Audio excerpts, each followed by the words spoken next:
اکثر لوگوں کا علماء کے حوالے سے ایک اشکال ہوتا ہے، ایک اعتراض ہوتا ہے ذہن میں کہ آخر ان کے پاس اتنا سارا پیسہ آتا کہاں سے ہے؟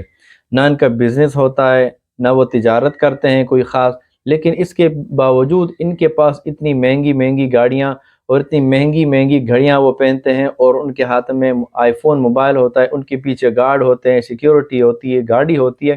آخر پیٹرول کا خرچہ، گاڑی کا خرچہ اور سیکورٹی والوں کا خرچہ، آخر یہ اتنا سارا پیسہ یہ کہاں سے لاتے ہیں اور یہ سارا خرچہ کیسے وہ پورا کرتے ہیں؟ تو 2 دن پہلے کوئٹہ کے اندر ایک جلسہ ہوتا ہے جمعیت کا، تو حافظ حمداللہ صاحب بھی اس میں شرکت کرتے ہیں۔ تو آپ کو معلوم ہے کہ حافظ حمداللہ صاحب پر کچھ مہینے پہلے مستونگ میں ان پر ایک خودکش دھماکہ ہوتا ہے، ایک حملہ ہوتا ہے، جس کے نتیجے میں الحمدللہ وہ محفوظ رہتے ہیں۔ تو اس کے بعد وہ ہاسپٹل میں ایڈمٹ ہوتے ہیں، تو کئی دنوں تک، غالباً 1 ماہ تک ان کا علاج ہوتا ہے، وہ چلنے پھرنے سے قاصر ہوتے ہیں۔ تو الحمدللہ کچھ دن پہلے، 3 4 دن پہلے، وہ الحمدللہ مکمل طور پر صحت یاب ہو گئے، فٹ ہو گئے، تو اب وہ چلنے پھرنے کے جو ہیں قابل ہیں۔ تو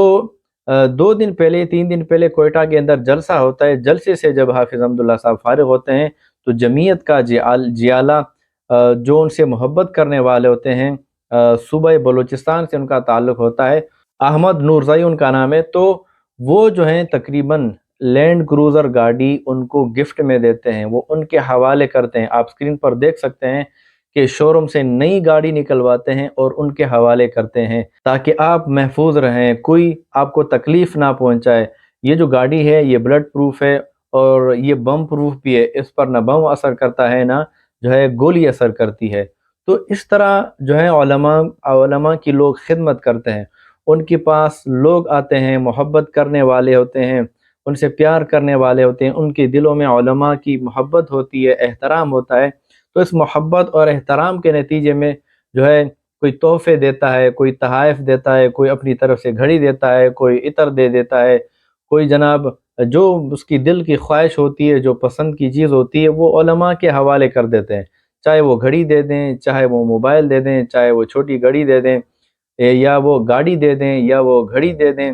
یا کوئی بھی چیز ہو، وہ اپنی دل کی خواہش کے مطابق علماء کی قدموں میں رکھتے ہیں، تو پھر وہ ان چیزوں کو استعمال میں لاتے ہیں۔ تو یاد رکھیں، علماء کے پاس پیسہ اس طرح آتا ہے۔ علماء کا اپنا کوئی کاروبار نہیں ہوتا، ہاں علماء کا کاروبار ہوتا ہے، لیکن ہر عالم کا کاروبار نہیں ہوتا، وہ صرف اللہ کے دین کی خدمت کرتا ہے۔ تو جو شخص اللہ کے دین کی خدمت کرتا ہے، تقوی اختیار کرتا ہے، تو دنیا جو ہے وہ اس کے قدموں میں آتی ہے، کیونکہ اللہ تعالیٰ قرآن پاک میں ارشاد فرماتے ہیں وَمَن يَتَّقِ اللَّهَ يَجْعَلْ لَهُ مَخْرَجًا وَيَرْزُقْهُ مِنْ حَيْثُ لَا يَحْتَسِبُ۔ اللہ تعالیٰ فرماتے ہیں جو شخص تقوی اختیار کرے گا، جو اللہ تعالیٰ سے ڈرے گا، گناہوں سے بچے گا، نیک اعمال کرے گا، تو اللہ تعالیٰ فرماتے ہیں کہ میں اس کو وہاں سے رزق دوں گا جہاں سے اس کو وہم و گمان میں بھی نہیں ہوتا کہ یہ رزق کہاں سے رہا ہے۔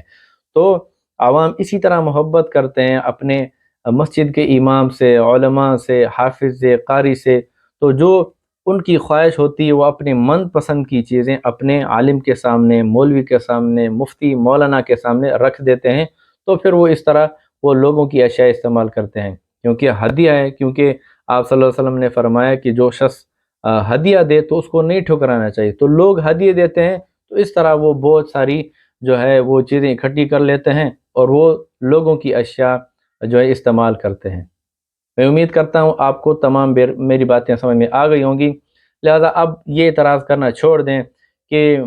خود تو کہتے ہیں سادگی، علماء کہتے ہیں کہ خود سادگی اپناؤ، اور اتنی بڑی بڑی گاڑیوں پر یہ گھومتے رہتے ہیں، تو علماء کے پاس دنیا اس طرح آتی ہے۔